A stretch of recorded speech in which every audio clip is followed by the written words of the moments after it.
Greetings,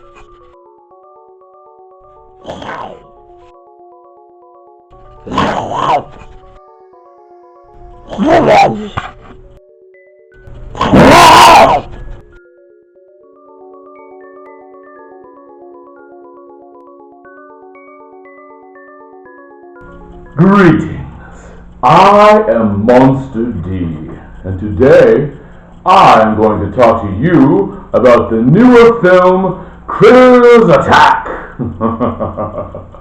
Now, whether you are an old fan of the original Critters series of films and unsure about this new installment, or if you are completely brand new to the entire series and concept, well, I am here to answer one burning question you may have. What is this movie? Yes. So, is this a sequel or is it a reboot? Well, let us look at the evidence at hand. Critters Attacks came out in August of 2019 directly to DVD and Blu-ray, whereas the most recent previous Critters film to come out before it was Critters 4, all the way back in, I believe it was 1994. So quite a gap in time there for a sequel. Not unprecedented, not unheard of, but a bit of a stretch for sure. Let's see, what else is there? Next, there is the characters, the cast. This film has an almost entirely different cast of characters from the original. Okay, there is no Charlie McFadden. You know, there is no one from the Brown family at all. Certainly no Brad. There's no Sheriff Harv to be seen anywhere. No named returning characters. However, there is one returning actress hailing all the way from the original film in Dee Wallace. So does she officially connect the original franchise to this new one?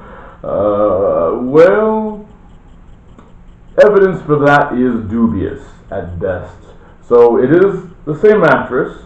However, is it the same character? It's hard to say. In the original Critters, her name was Helen Brown of the Brown family. And in Critters Attack, she refers to herself as Aunt D. Now, I suppose there's a chance she could have just changed her name to disguise herself.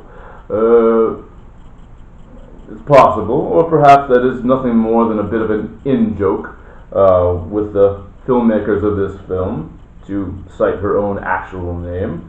If it is the same character, then it's not a hard stretch to say that she went through a very similar transformation as the character Sarah Connor between Terminator and Terminator 2, going from a flighty, fearful young lady into a more battle-hardened soldier.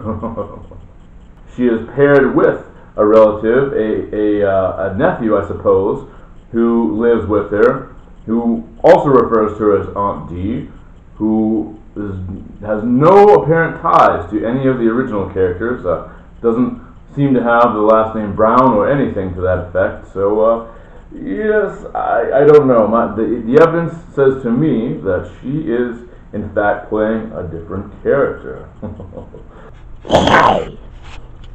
Then, of course, possibly most importantly, is the critters themselves.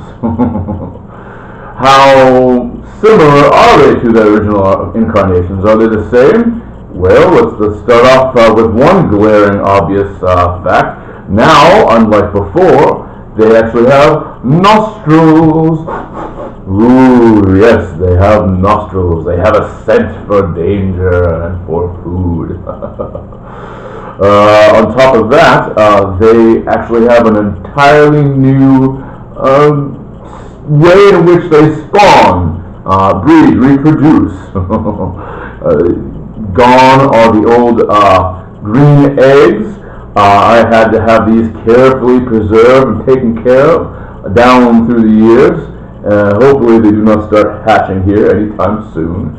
But no, in this new movie, the critters reproduce by, how do I describe it?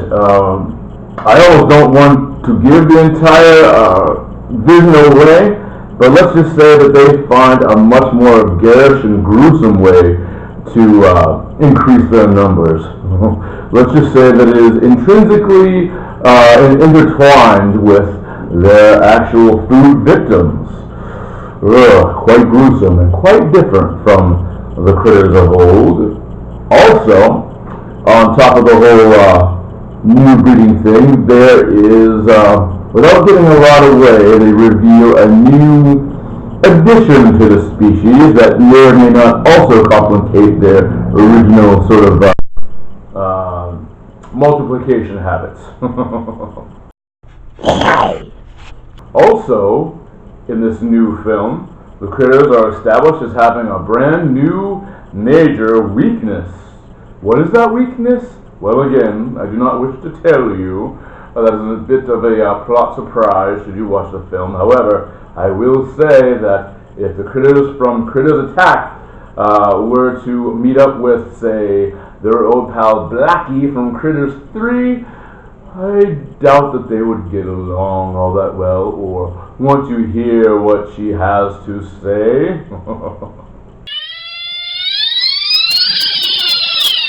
With all of those facts put together, I am coming to the personal conclusion that Critters Attack is a reboot of the franchise. Oh, but don't roll away just yet. That does not necessarily mean it is all so very bad. Oh, also of note, I should say that something else that might separate it and might turn some people off is the fact that the creature effects are no longer done by the Kyoto brothers, who brought the critters to life in the original 4 films. But let not that be necessarily the biggest deterrent for you, as actually the makers of this film go out of their way to try to recreate that sort of old classic sort of feel. They use many old Hollywood tricks, puppets and animatronics and even basketballs. So, is this film a horror or a comedy or a horror comedy? Where does its allegiance and genre stamp lie closest with? Well, I think I can probably describe it best this way. It is very much like a Disney Channel made-for-TV movie, but with a whole lot more blood. Yes, right down to the acting, the dialogue, the jokes. It very much seems like something that might have been slapped together to try to raise up some new rising teen star. Even the plot, it centers around a young lady who is trying to work her way into her dream college, who can't quite make it in, and then she gets stuck babysitting her own little brother as well as the child of somebody else in the film. And they have their own little Disney-level hijinks together. And Disney Channel level jokes. But at the same time, as I did allude, some of the effects are quite garish, quite gruesome. It seems to be almost a new trend. There are many new movies, new versions of old franchises that seem to have to go out of their way to prove that they are more edgy and intense and gruesome than their previous incarnations could have ever been.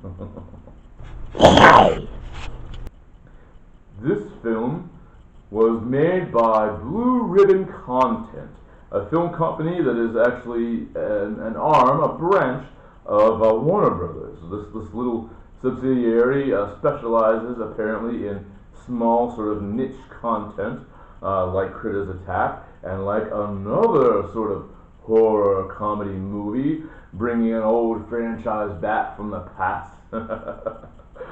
I won't say what it is yet, but it just might make you want to split from fright.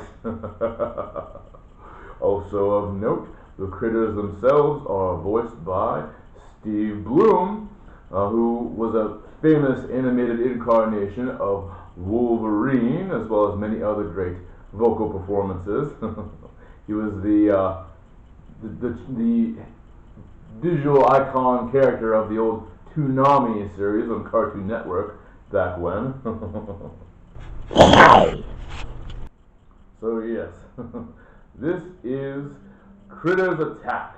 If you're ready for a nice, low-budget Disney Channel style direct-to-video or TV movie, but with a lot of blood, some crazy attacks, if you can stomach some awkward dialogue and some glazed-looking characters, but put up and wait until some really decent creature effects, and as well as being willing for some potentially mind-boggling changes, this might just work for you.